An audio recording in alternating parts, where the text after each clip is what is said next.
tarde, irmãos. Estamos novamente aqui para estudarmos a Palavra de Deus. Chegamos ao capítulo 6 de Efésios. Estamos quase acabando. Estamos no último capítulo de Efésios. Como já falamos, nosso próximo estudo será no de Êxodo. Vamos estudar especificamente os 10 mandamentos. Espero que os irmãos desde já comecem a estudar os 10 mandamentos. Nós já estudamos aqui sobre o Antigo Testamento, o Novo Testamento. Os irmãos aqui já sabem que tanto no Antigo Testamento quanto no Novo Testamento é o mesmo Deus. Não existe essa de que o Deus do Antigo Testamento é um Deus cruel, um Deus não gracioso, e o Deus do Novo Testamento é um Deus bonzinho, gracioso, e que no Antigo Testamento se vivia pela lei, e você então poderia ser salvo pelas suas obras, e no Novo Testamento você é salvo pela graça de Deus. Mentira, isso é um engano. O Antigo Testamento também era pela graça de Deus. Isso nós vamos estudar nos 10 mandamentos também. Vamos englobar isso, vamos dar mais uma revisãozinha aqui para ficar na mente, porque a gente passou tanto tempo ouvindo isso, dessa diferença. Parece que existem deuses diferentes em eras diferentes. Isso é um erro teológico grave. Nós vamos estudar o Antigo Testamento, vamos estudar o livro de Êxodo, como já estudamos outros livros aqui em outros momentos. Hoje nós vamos estudar a carta de Paulo aos Efésios, no capítulo 6, versículos 1 ao 4. Deixa eu ler o texto aqui com os irmãos. O texto lá nos diz assim: Vós, filhos, sede obedientes a vossos pais no Senhor, porque isto é justo. Honra teu pai e tua mãe, que é o primeiro mandamento com promessa, para que te vá bem e vivas muito tempo sobre a terra. E vós, pais, não provoqueis a ira aos vossos filhos, mas criai-os na doutrina e admoestação do Senhor. Como nós estamos falando ao longo dessas semanas, estamos falando de uma família, de um povo de Deus sendo cheio do Espírito Santo. E como já falamos nas outras vezes, uma família cheia do Espírito, um povo de Deus cheio do Espírito, não é aquele que pula, que grita, que fala um monte de coisa que ninguém entende, mas é aquele que vive em obediência ao Senhor, em obediência à sua palavra. E no contexto onde está se falando aqui sobre o cristão cheio do Espírito, ele fala sobre obediência às autoridades, fala sobre a mulher se submeter ao marido, o marido amar a esposa. E chegamos aqui então no apóstolo Paulo falando que os filhos devem ser obedientes aos pais e que os pais não devem irritar os seus filhos ou levar os seus filhos à ira.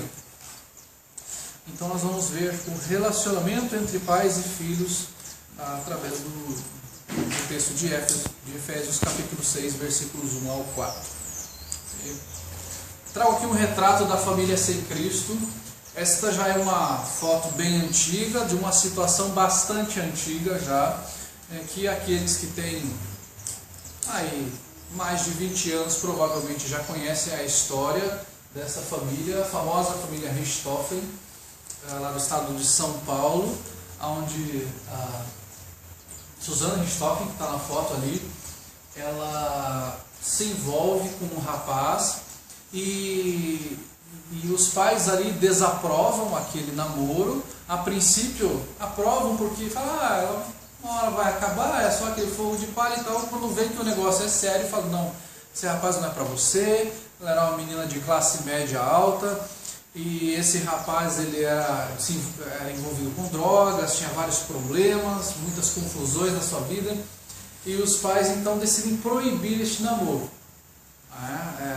A história que se conta dela é que a primeira surra que ela levou foi aos 18 anos por causa disso. Antes disso ela nunca tinha sido disciplinada, e nem foi disciplinada ali, porque ela foi surrada na verdade. E a partir dali ela cria uma inimizade com seus pais e cria um amor completamente obsessivo por esse rapaz, ambos ali um pelo outro, de terem fotos no quarto inteiro, de ficarem juntos, aquele grude na sala de aula, de um não desgrudar do outro, em todo lugar estar junto, aquela coisa bem obsessiva mesmo, e a ponto de eles chegarem então, por causa dos pais que não concordavam com esse namoro, de tramarem a morte dos pais dela.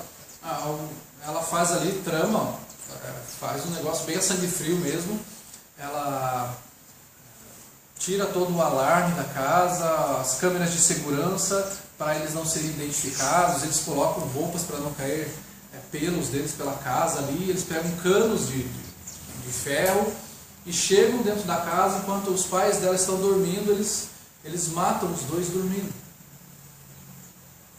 Isso é uma tragédia terrível, um assassinato a sangue frio, porque eles queriam ficar juntos e mamãe e papai falaram algo que eu não queria ouvir, então vou matá-los. E eu vou ficar com ele feliz para sempre. Na verdade isso não acontece, porque é descoberto toda a farsa, ela e ele são presos, este namoro não dura por muito mais tempo, tanto que eles já desatam este relacionamento logo depois que são presos, e ela, depois de um tempo, se envolve com outra mulher na cadeia, algo que parecia ser amor eterno, love forever ali, não é nada disso. É o retrato de uma família sem Cristo. É o retrato de pessoas que vivem para si próprias, de si para si, de que não olham para Cristo, de que elas precisam de algo para serem felizes e que elas vão fazer isso a todo custo. Não importa o que aconteça, não importa as circunstâncias, não importa as consequências. O fato de alguém se rebelar contra os pais, ou qualquer autoridade, é uma rebeldia contra Deus. Porque, em primeiro lugar, você está se rebelando contra Deus. Romanos capítulo 13 vai falar isso, de que toda autoridade foi instituída por Deus. Diz, se nós nos levantamos contra a autoridade, nós estamos indo contra o próprio Deus, porque foi Ele quem instituiu as autoridades. Então, o fato de uma pessoa se colocar contra uma autoridade, e os pais são autoridade sobre nossas vidas, enquanto somos solteiros e estamos debaixo da autoridade deles, nós nos rebelamos contra Deus. Ainda nós vemos alguns textos aqui, Romanos capítulo 1, versículo 30, ele vai nos mostrar que o fato de uma pessoa ser desobediente é uma característica de uma pessoa ímpia, de uma pessoa sem Deus, de uma pessoa que não teme a Deus e que não conhece o Evangelho. Romanos capítulo 1, versículo 30. Aqui está falando de pessoas que estavam debaixo da ira de Deus. Paulo vem falando aqui sobre pessoas que foram entregues às suas próprias paixões, de pessoas que viviam longe de Deus, que queriam viver para si próprias e que adoravam a criatura ao invés do Criador. E o versículo 30 aqui nos fala: sendo murmuradores, detratores, aborrecedores de Deus, injuriadores, soberbos, presunçosos, inventores de males, desobedientes ao pai e à mãe. Perceba que ele coloca junto com soberbos, presunçosos, inventores de males, e depois ele vai falar de outras coisas mais aqui, desobediência aos pais. Hoje as pessoas acham isso tão comum, ser desobediente aos pais, mas é um sinal, uma marca de uma pessoa ímpia, de uma pessoa que não tem a Cristo, de uma pessoa que não compreendeu o Evangelho. 2 Timóteo capítulo 3 ainda fala sobre isso também, para nós reafirmarmos esta questão. 2 Timóteo capítulo 3, versículos 1 e 2.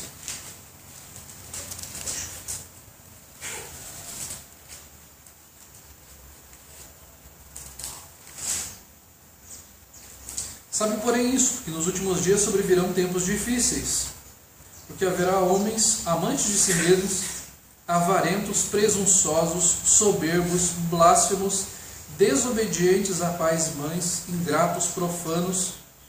E aí ele vai trazer uma lista de questões aqui, e perceba que ele coloca nesta mesma lista de pessoas traidoras, orgulhosos, obstinados, pessoas irreconciliáveis, caluniadores, cruéis. Nessa mesma lista ele coloca desobedientes aos pais.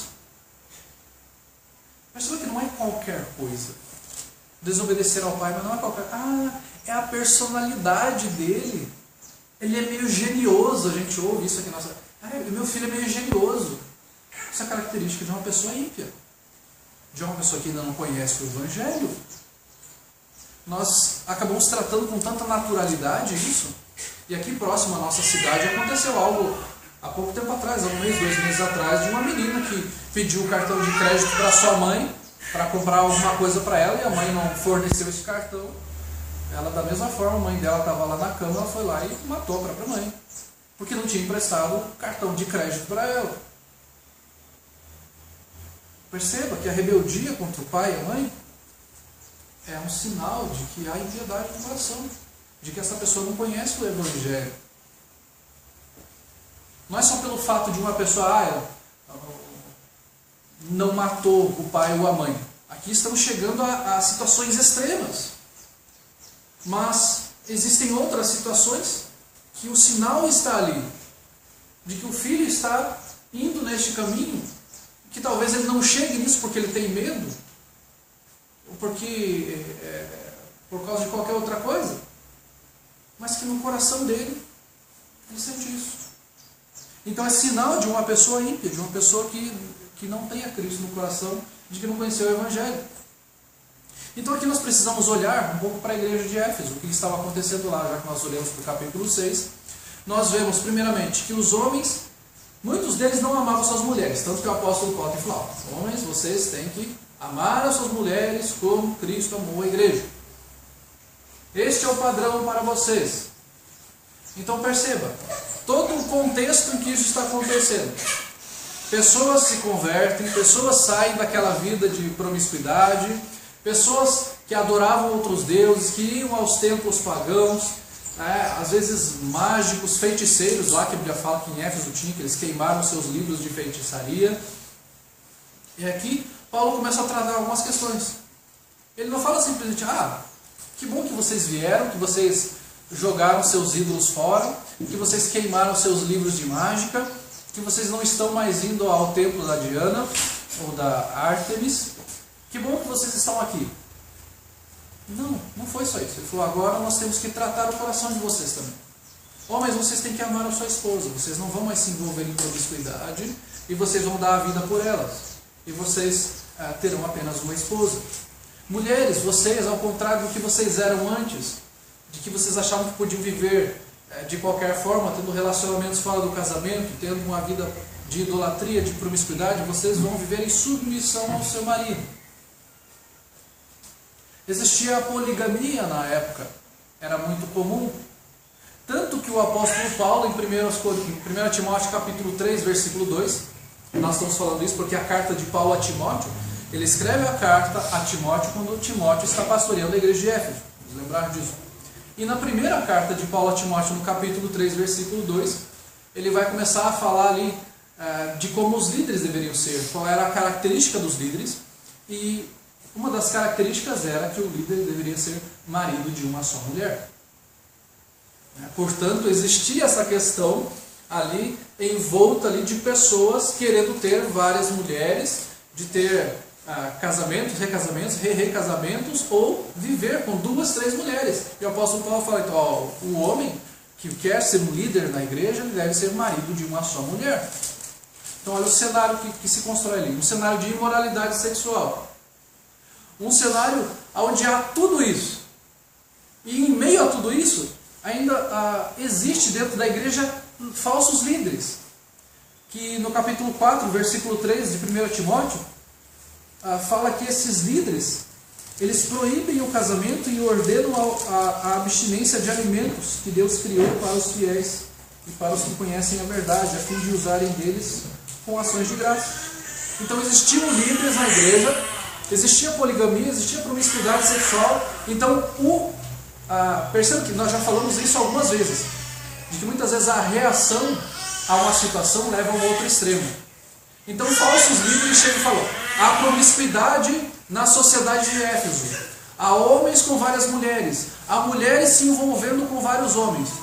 Qual é a relação que nós fazemos disso na igreja para que a igreja seja santa? Vamos proibir o casamento. Já que você está tendo um relacionamento com várias mulheres, vamos proibir o casamento. Vamos proibir algum tipo de alimentação aqui também. Vai para um outro extremo. vai para uma outra situação, que não é o correto. Isso é falso ensino. Começa a existir uma certa confusão dentro da igreja. Os filhos, muitos deles começavam a abandonar os próprios pais. Um pouquinho para frente, no capítulo 5, versículo 8 de Timóteo, fala aqui das mulheres viúvas, que a igreja tem que honrar as mulheres viúvas, né, e tal. E aí no versículo 8 fala: mas se alguém não tem cuidado dos seus, e principalmente da sua família, negou a fé, e é pior do que o infiel. Algumas versões dizem é pior que o descrente. Então existiam pessoas que a mulher ficava viúva e os filhos abandonavam, e a família abandonava. E o apóstolo Paulo está falando: quem faz isso é pior que o descrente, é pior que o incrédulo. Porque o incrédulo normalmente ele cuida da família. E você que se diz crente está abandonando a sua mãe, né? Está viúva, não pode trabalhar, já tem certa idade. Você é pior que o descrente, você é pior do que aquele cara que vai lá se envolver com prostituta. Você é pior do que aqueles que vão sacrificar os ídolos lá fora, você é pior que eles. E como tem gente que não cuida dos seus? E como tem filhos que não cuidam dos pais? Eu não tenho tempo para fazer isso. Eu não estou afim, eu estou cansado. Meu pai não foi muito bom para mim, então agora ele está sofrendo, deixa que ele sofra. Minha mãe fez isso para mim, então ela que sofra também. A Bíblia diz que eu tenho que amar até os meus inimigos, quanto mais meu pai e minha mãe. E a Bíblia fala que se você tem abandonado os seus, da sua família, você é pior que descrente. Você está negando a fé. Você está negando a fé com as suas atitudes. Este era o contexto de um filho que olha para um pai que não ama sua mãe, de um filho que olha para sua mãe e vê que ela não é submissa ao seu pai, e há todo um relacionamento extraconjugal envolvido ali. E de repente ele fala: não tenho que obedecer pai e mãe, coisíssima nenhuma. Existe um caso de que o filho havia se convertido, os pais não, provavelmente. Ele fala: não tenho que obedecer coisíssima nenhuma. Eu posso falar: você tem que obedecer? Sim. Não é pela circunstância. O texto fala aqui, voltando para o texto de Efésios, capítulo 6, nos fala lá então: vós filhos, sede obedientes a vossos pais no Senhor, porque isso é justo. Honra teu pai e tua mãe, que é o primeiro mandamento com promessa, para que te vá bem e vivas muito tempo sobre a terra. Então, o filho ele tem que obedecer e honrar a seus pais. O texto fala: obedeça no Senhor. Sejam obedientes aos vossos pais no Senhor. Não é a obediência cega. Assim como a submissão da mulher, que nós falamos que a mulher ela deve ser submissa ao marido, mas não é aquela coisa cega que ela tem que fazer qualquer coisa que o marido mande. Não. O filho também não. O filho será obediente desde que o pai ou a mãe não esteja obrigando ele a fazer algo que seja pecaminoso. Obrigando o filho a mentir, obrigando o filho a roubar, obrigando o filho a fazer tráfico de drogas, obrigando o filho a se prostituir, obrigando o filho a fazer alguma coisa desonesta. Não. Eu tenho que ser obediente ao meu pai em tudo. Não. Nesse sentido não. Você tem que obedecer a seu pai no Senhor, naquelas coisas que você não está em desobediência a Deus. Porque nossa primeira obediência nós devemos ao Senhor. Se nós precisamos escolher a quem obedecer, nós vamos escolher o Senhor. É a Ele que nós escolhemos. Então eu não devo obedecer ao meu pai e à minha mãe se há alguma circunstância em que ele vai me levar a pecar. O pai lá chega e fala: vai lá e minta. Vá lá e roube. Vá lá e bata naquela pessoa. Não vou fazer, isso é pecaminoso. Isso é errado. Não vou fazer. Então eu devo obedecer ao meu pai, minha mãe, no Senhor. Eu devo ser obediente. A partir do momento que eu estou na casa deles, esta obediência, ela é uma obediência enquanto eu estou debaixo da autoridade deles. Não tem essa de, quando eu completar 18 anos, eu vou fazer o que bem. Não vai não. Se você estiver debaixo do teto do seu pai e da sua mãe, você deve obediência a eles ainda. Enquanto você não casar, você deve obediência aos seus pais enquanto estiver casado. Eu já tenho 25 anos, então eu tenho que obedecer aos pais. Tenho. Você está na casa deles, você está se alimentando na casa deles, você está dormindo na casa deles, você come lá, você vive naquela casa, as regras são dos pais. A partir do momento que você casar, você for morar fora, ok.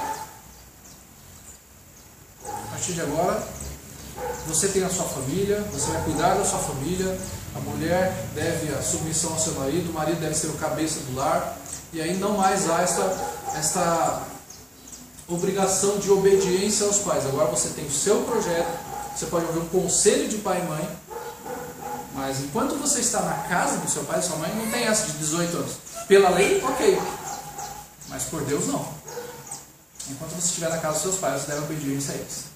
Então eu queria falar, obedecei no Senhor, porque isso é justo. É isso que o Senhor quer. Obedeça a seus pais. Honra teu pai. O texto fala que ele está citando o texto lá do Antigo Testamento, da lei de Deus, dos 10 mandamentos, em Êxodo capítulo 20, versículo 12, onde ele fala que honra pai e mãe, para que ele te vá bem e tenha longa vida sobre a terra e tal. E aí ele fala que este é o primeiro mandamento com promessa.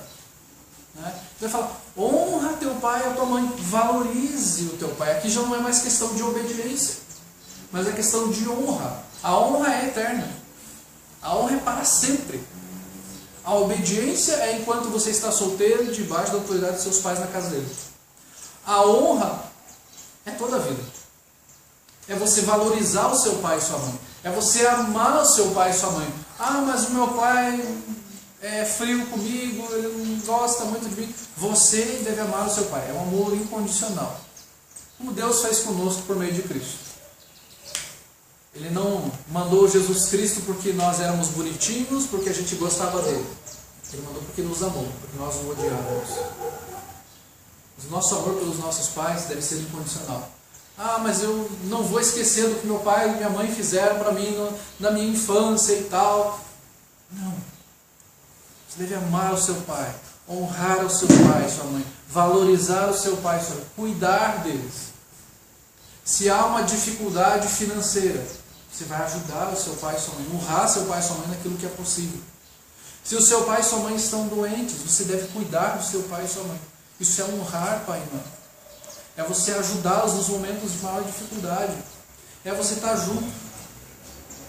Conheço pessoas, infelizmente, que quando o pai ou a mãe ficaram doentes, eles fizeram eles sofrer mais ainda. Porque, meu pai e minha mãe faziam isso comigo, então agora eles vão sofrer mais. Vou abandonar, vou deixar na cama, vou deixar apodrecer na cama. Conheço filhos que batiam nos pais, que jogavam lá no banheiro, os pais estavam... não conseguiam mais ir ao banheiro sozinho, faziam suas necessidades em fralda, jogavam dentro do banheiro, ligavam água fria, chutavam o pai e a mãe lá. Não honravam o pai e mãe porque pensavam, meu pai fez isso comigo na minha infância e agora ele vai ver. É vingança. Isso é coisa de ninguém. Isso é coisa de quem não conhece o Evangelho, isso é coisa de quem não conhece o amor de Cristo. Isso é coisa de quem não ouviu falar sobre a graça e a misericórdia de Deus. Isso é coisa de gente que não compreende o quão miserável é e como Cristo nos alcançou. Isso é coisa de pessoa que não foi alcançada pelo Evangelho. Por outro lado, conheço pessoas que foram maltratadas pelos pais, que foram agredidas, surradas pelos pais, mas que mesmo assim honraram, cuidaram, atenderam às necessidades dessas pessoas, financeiramente, emocionalmente, cuidaram da saúde até o fim de suas vidas. Porque o Senhor fala que nós devemos honrar os nossos pais. Nós devemos estar atentos às necessidades deles. Não importa o que ele tenha feito, o que ele tenha deixado de fazer. Não é merecimento. É a compreensão da graça de Deus. Não é porque ele merece ou não. Não é o temor de, um dia eu vou ficar velho e o meu filho de repente vai fazer a mesma coisa comigo, então eu não vou fazer isso com ele. Não, a tua motivação está errada se você fizer assim. Você deve fazer por amor a Deus, por amor aos seus pais, porque você está fazendo em obediência ao Senhor. Não por qualquer outra motivação. Não para parecer bonzinho diante dos outros e colocar lá no Face: olha como eu sou bonzinho, anos de sacrifício por amor ao meu pai, à minha mãe. Não, não é essa a motivação. Até porque quando a gente cuida, a gente não deve ver isso como um sacrifício. Tem que ser como um privilégio. Tem que ser como um privilégio de você olhar: olha, o Senhor me deu a oportunidade de eu servir a Ele. E cá estou eu, servindo ao Senhor. Não por uma retribuição, mas porque eu amo a Deus e porque eu amo meu pai e minha mãe.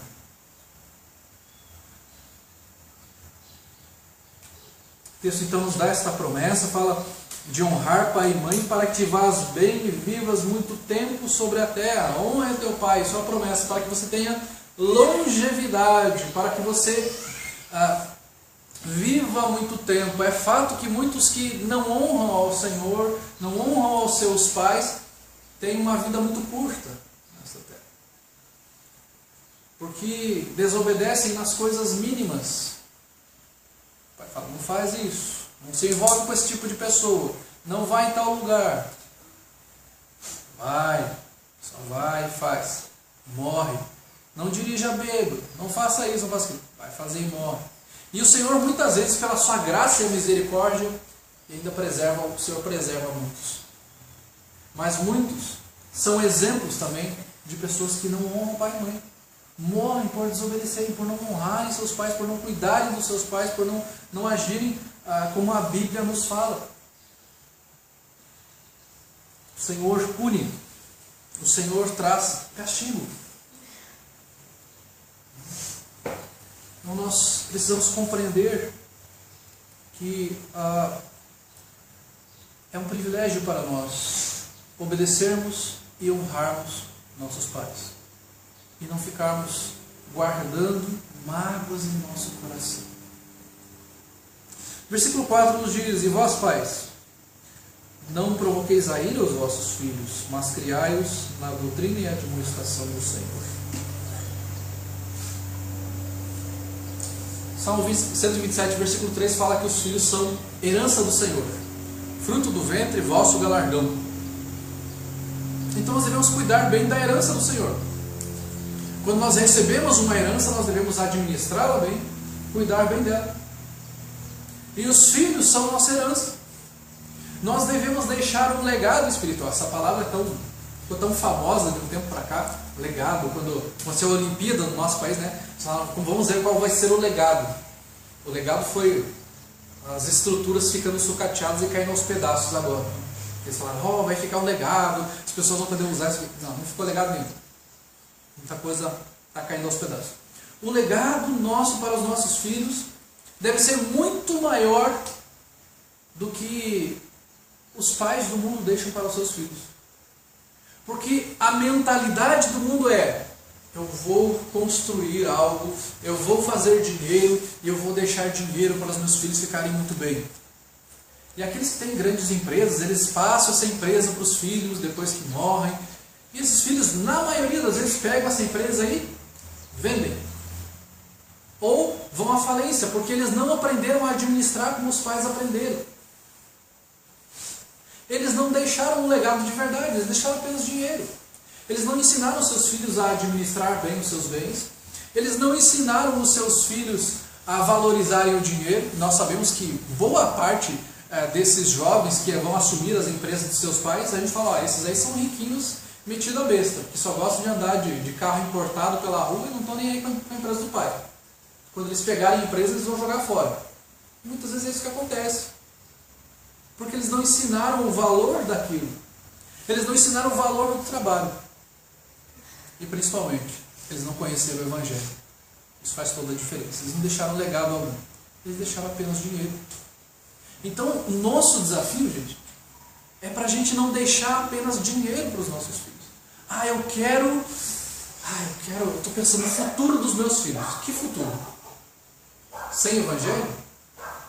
Não tem futuro. Sem Cristo? Não tem futuro. Não tem legado.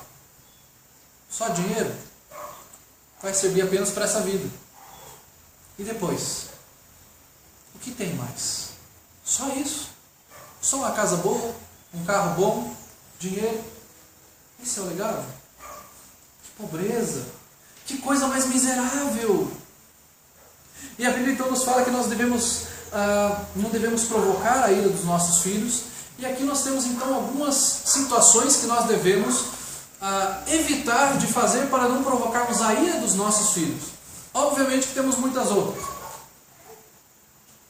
Mas uma delas é dar mau exemplo.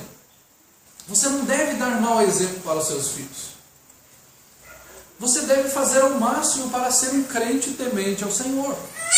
Para ser uma pessoa que você reconhece que você é pecador, que você erra, mas você está ali lutando, pedindo ao Senhor: Senhor, eu quero ser obediente a Ti. Por mais que eu esteja errando, eu quero ser obediente ao Senhor. E não aquela coisa de você querer ensinar seu filho fazendo errado. Como aquele pai que chega com o filho e fala: não quero grito nessa casa! Será que é uma compreensão disso? Você está gritando, falando para o seu filho não gritar. Há uma necessidade de um ensino um pouco melhor do que isso. Há necessidade de exemplo. Há necessidade de o pai falar: olha, eu não gosto que você minta. Mas se o pai e a mãe vivem mentindo, se você dá um mau exemplo, você vive provocando o seu filho, dando apelidos para o seu filho, ou tirando o sarro do seu filho com os fracassos que ele tem na vida, com os dilemas que ele tem, que parecem tão bobos. E para uma criança, um adolescente, um jovem, não é algo bobo. De repente o pai e a mãe começam a zombar do seu filho. Isso provoca a ira do filho. O filho começa a olhar: poxa, meu pai dá mau exemplo, começa a me dar bronca, porque ele faz as coisas e eu não posso. Começa a ficar irado, começa a ficar irritado com aquilo. Eu estou com alguns problemas aqui, estou nervoso com isso, meu pai e minha mãe começam a me provocar com relação a isso. Começam a me dar apelido, igual meus amigos da escola. Começam a me ridicularizar. Começam a me ignorar, fazer de conta que eu não existo. Há uma história muito interessante no Antigo Testamento, quando Absalão ali já havia um grande problema de relacionamento entre ele e o seu pai Davi. E ali já havia... Absalão já havia tentado tomar o poder do pai e tal, daí ele foge, e ele volta para tentar conversar com o pai, e Davi ignora Absalão. E ignora Absalão durante alguns dias. E o que Absalão faz para chamar a atenção? Pega e queima um campo, coloca fogo no campo. Ele queria chamar a atenção do pai. O pai ignorou, coloca fogo no campo, um terreno lá, e meteu fogo. E muita criança, muito jovem, muito adolescente faz isso. O pai ignora, ele faz alguma coisa que o pai compreende. Ele apronta alguma coisa na escola. Se eu aprontar, o pai tem que vir aqui, ele vai ter que conversar comigo. Mas pelo menos assim eu tenho a atenção do pai, tenho a atenção da mãe. Eu vou quebrar alguma coisa aqui em casa. Eu vou fazer alguma coisa errada. Pelo menos meu pai e minha mãe vão falar comigo. Porque não falam comigo, não conversam comigo, vou aprontar alguma coisa. Vou bater em alguém. Vou mexer em alguma coisa que o pai e a mãe falavam não mexer. Isso leva os seus filhos à ira. Provoca a ira dos seus filhos. Apenas criticar o seu filho. Seu filho tem erros, deve ser criticado, deve ser confrontado? Deve. Mas ele deve ser estimulado, elogiado. Quando o filho é apenas criticado, ele se desestimula, ele fica: poxa, eu faço tudo errado mesmo. Para que eu vou tentar fazer o certo? Para que eu vou querer fazer alguma coisa que isso vai dar errado mesmo? Se eu vou ser criticado, então eu vou fazer de qualquer jeito. Provocado a ira dessa criança, desse jovem, desse adolescente. É necessário estímulo, é necessário elogio. Minha sogra já falou algumas vezes que ela se sentia mais estimulada quando o pai dela mandava fazer algumas coisas, porque o pai a elogiava, falava: você faz melhor do que seus outros irmãos. E ela lembra disso até hoje, porque foi um estímulo. Ela falou: não faz só calcular, vai lá e faça isso aí. E brigando, e faça mais rápido, e faça melhor. Ela fala: vai lá, faz você, porque você faz melhor do que os outros. E ela ia lá faceria, porque ela fazia melhor que os outros. Não é só criticar, é dar aquele estímulo. A criança, o jovem, o adolescente precisa do estímulo. Senão, tá tudo errado mesmo. Tanto faz. Eu vou ser xingado de qualquer jeito. Agredir o filho. Tem pessoas que ainda não compreenderam a diferença entre disciplina e agressão. A disciplina ela é feita com amor. Tanto que a Bíblia vai falar em Hebreus capítulo 12, na verdade é uma citação lá, fala que Deus disciplina aqueles a quem Ele ama. A disciplina ela é feita com amor e para não machucar. A agressão é algo que você faz com raiva e que você machuca física e emocionalmente. Porque você fala um monte de bobagem, você fala um monte de palavrão, você machuca fisicamente e machuca emocionalmente. A disciplina é algo que vai dar uma ardidinha na poupança da criança, em que você vai falar: meu filho, minha filha, você foi disciplinado porque você pecou e você necessita de arrependimento. Ela vai compreender que ela é pecadora e ela necessita de arrependimento. E não agressão. Já visitei pessoas que falaram: meu pai, quando eu era pequeno, ele pegava brasa lá do fogão a lenha e colocava nas minhas costas. Pessoa toda queimada. De apanhar com correia de bicicleta, de apanhar com chicote, de ter as marcas até hoje. Isso é agressão. Não estamos falando disso, estamos falando de disciplina amorosa. Não estamos falando de pegar um pedaço de pau e bater no seu filho. Não estamos falando de pegar uma cinta e bater com a fivela. Não, gente. A Bíblia fala sobre vara da disciplina. Não é algo para machucar. É algo didático, para o seu filho compreender que o pecado tem consequências, que o pecado dói. Só isso. Você não vai deixar marcas no seu filho e depois deixá-lo 3 dias sem ir para a escola, porque senão o conselho tutelar vai te chamar lá. Não é para machucar o seu filho. É apenas para dar aquela dorzinha. Só isso. Para o seu filho compreender que ele é pecador. E há algo mais grave que tudo isso. Na verdade, acaba entrando nisso porque tudo é consequência uma da outra. Deixar de ensinar as Escrituras. Você deixa de ensinar a palavra de Deus, de mostrar na palavra de Deus o que está errado. Por que está errado? De mostrar a graça de Deus ao pecador. De mostrar a necessidade de arrependimento.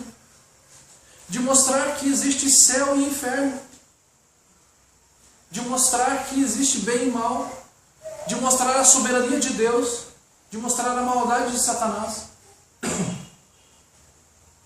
Não ensinar a palavra de Deus.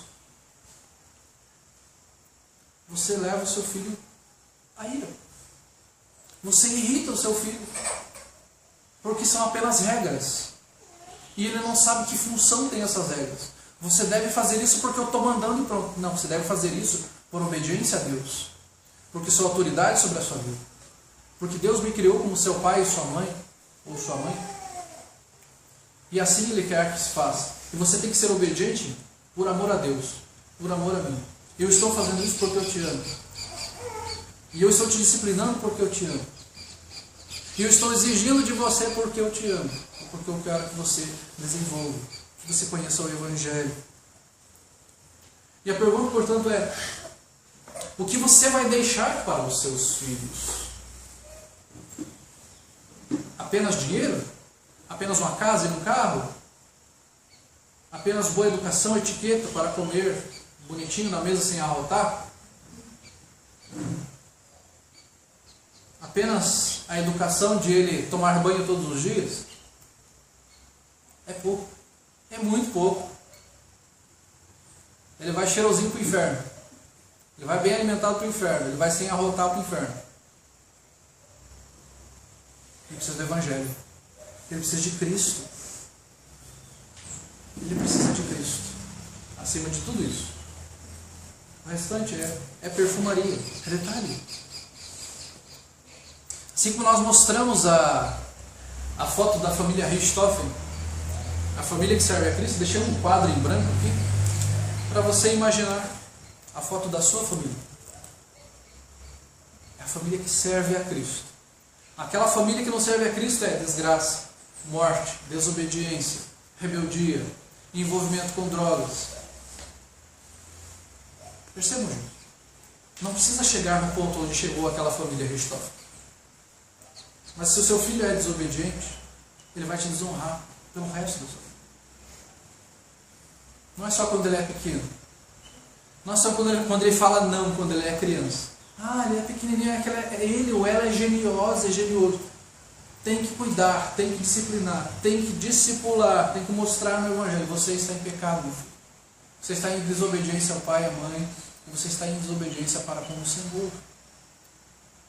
E nós podemos colocar a nossa foto ali de uma família que serve a Cristo, de uma família abençoada por Deus, de filhos que honram os seus pais, de filhos que nós vamos ter a certeza que estão nos obedecendo, não porque eles têm medo de levar uma chicotada, não porque eles têm medo de serem agredidos, de serem castigados, mas porque eles nos amam, porque eles amam a Deus, porque eles sabem que o pai e a mãe estão ali para o bem deles. E eles não vão agir apenas em desobediência porque eles querem desobedecer e fazer isso já de caso pensado, porque eles querem desobedecer. Eles têm o prazer em desobedecer. Não, eles vão obedecer porque eles amam os pais, porque eles amam a Deus, porque eles conhecem a graça de Deus em Cristo Jesus. Então a família que serve a Cristo, imagine a sua foto com a sua família, com seus filhos. Uma família que serve a Cristo. Algumas aplicações para nós hoje. Trate com respeito e honra seus pais. Nunca desrespeite seu pai. Nunca desonre ao seu pai. Cuide do seu pai e da sua mãe. Estão doentes, estão passando por problema financeiro, por problema emocional, cuide.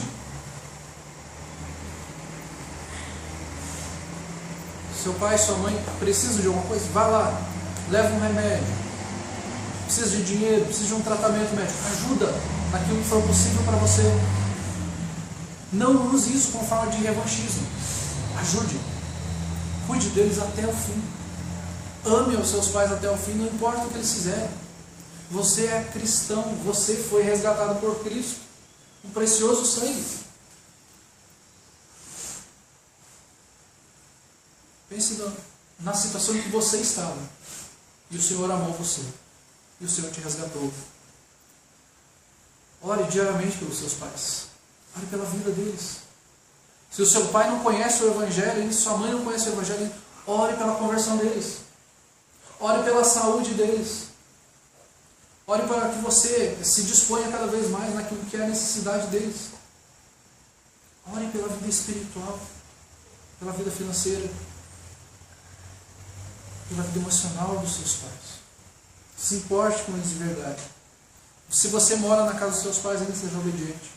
Obedeça àquela autoridade. Se coloque debaixo da autoridade deles, das regras deles em casa. Você, pai, para com seus filhos, ame os seus filhos de verdade. Ame de todo o coração. Diga ao seu filho que você o ama. Ore por ele. Ore pelo seu filho e sua filha.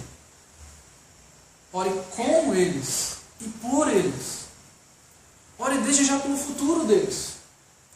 Primeiramente pela conversão deles, se ainda não são convertidos. Depois ore por todas as outras coisas. Primeiramente pela conversão, que é o principal. Depois você vai orar pelo casamento, pela profissão, pelos estudos, por tantas outras coisas. Mas ore primeiramente pela conversão deles. E ame essas crianças de verdade. Dê exemplo a eles, como nós já falamos. Seja um exemplo para os seus filhos. É verdade que seus filhos podem conhecer o Evangelho apesar do mau exemplo nosso. Mas nós temos que ter a humildade de chegar aos nossos filhos quando nós erramos e falar: perdão, meu filho, eu errei.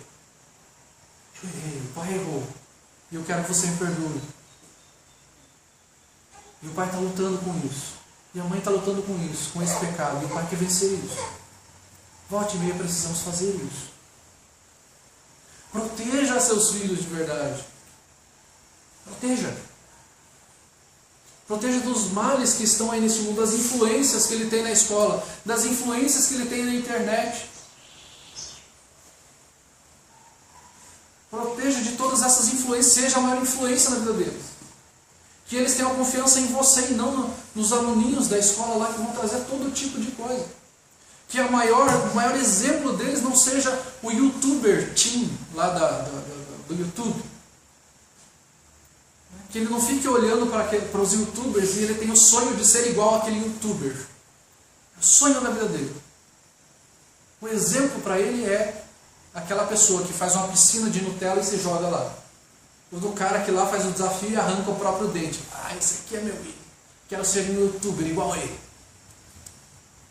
Proteja o seu filho dessas coisas, seja exemplo para ele e seja um modelo de vida que o seu filho pense, olha, eu quero ser como minha mãe, eu quero ser como meu pai, eu não quero ser como aquele Zé Manela. Eu quero ser um homem, uma mulher de Deus. Proteja os seus filhos. Proteger os seus filhos é você também não dar tudo aquilo que ele quer. Nós estamos chegando próximos ao Natal e os pais têm a tentação, às vezes, de querer dar tudo o que seu filho quer. Porque é época de Natal, ou porque eu não dei atenção suficiente para o meu filho esse ano, então vou comprar um presente bem caro.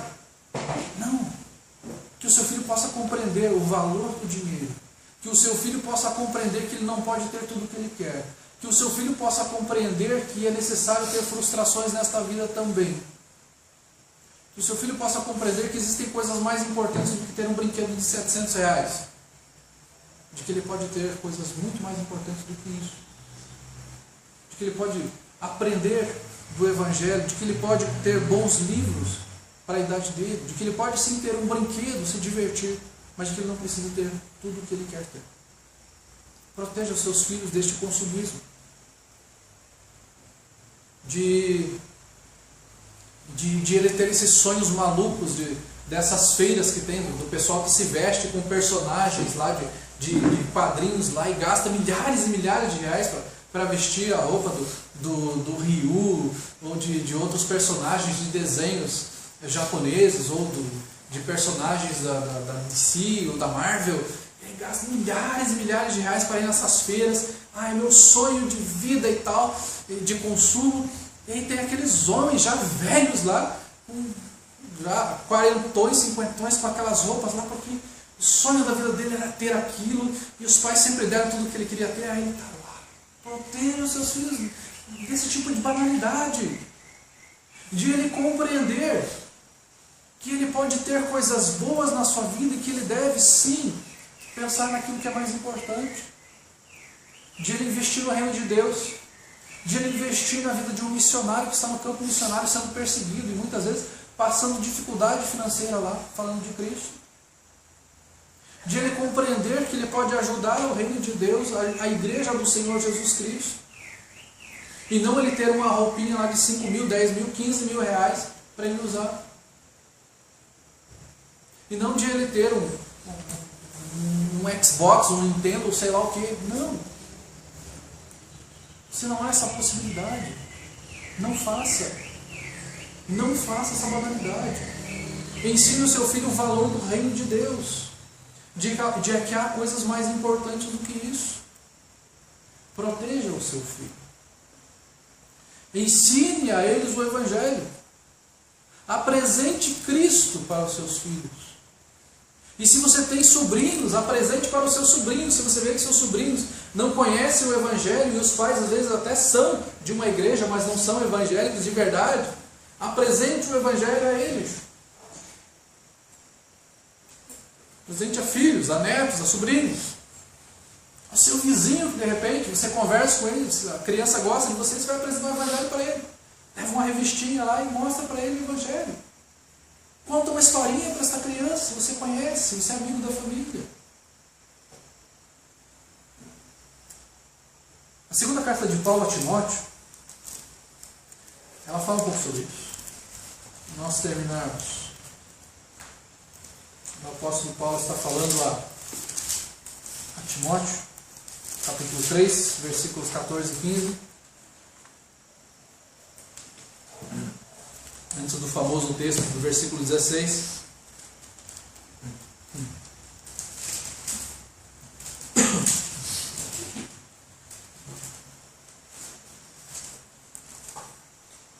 Ele fala ali: tu, porém, permanece naquilo que aprendeste, de que foste inteirado, sabendo de quem o tens aprendido, e que desde a tua meninice, ou infância, sabes as sagradas letras que podem fazer-te sábio para a salvação pela fé que há em Cristo Jesus. Ele falou: olha, você aprendeu desde criança as sagradas escrituras. Continue nelas. A sua mãe e a sua avó te ensinaram. Provavelmente ele tinha um pai ali que era incrédulo, mas tinha uma mãe que era crente, uma avó, e ele foi ensinado então essas palavras. Falou: você aprendeu desde a meninice, então permaneça nelas, permaneça naquilo que aprendeste e que fosse inteirado. Então ensine o Evangelho ao seu filho, para que ele permaneça no Evangelho. Ao seu filho, neto, sobrinho. Vamos cuidar das nossas crianças, proteger as nossas crianças, apresentar o Evangelho de Jesus Cristo a elas. Elas precisam de Cristo. Ao seu irmão, de repente você tem um irmão pequenininho, apresente o Evangelho ao seu irmão. Ele precisa do Evangelho desde pequeno. Davi falou que ele foi concebido em pecado. Nós nascemos pecadores, gente. Os nossos irmãos, quando são pequenos, eles precisam da apresentação do Evangelho. Nós precisamos falar para eles porque eles precisam crer, porque senão serão condenados. Nós precisamos proteger as nossas crianças, nós precisamos amar as nossas crianças. E crianças, vocês devem obedecer aos pais, honrar os pais, por amor a Cristo, o nosso resgatador, o nosso Senhor, o nosso Salvador. Vamos orar.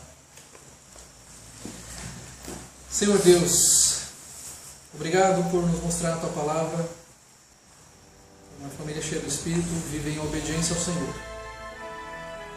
E reconhece que a autoridade vem do Senhor. Ela não vem de sermos maiores ou mais fortes, mas é uma autoridade que vem do Senhor. Porque uma autoridade que é baseada no medo, na força ou no dinheiro, um dia acaba. Mas a autoridade que é reconhecidamente do Senhor, ela permanece. Nós adoramos ao Senhor por isso. Nós pedimos encarecidamente ao Pai, para que sejamos bons pais. Em muitos momentos erramos. Pedimos que o Senhor seja gracioso para conosco. Apesar dos nossos erros, os nossos filhos possam crescer nos teus caminhos. E nós também rogamos pelos nossos filhos, Pai.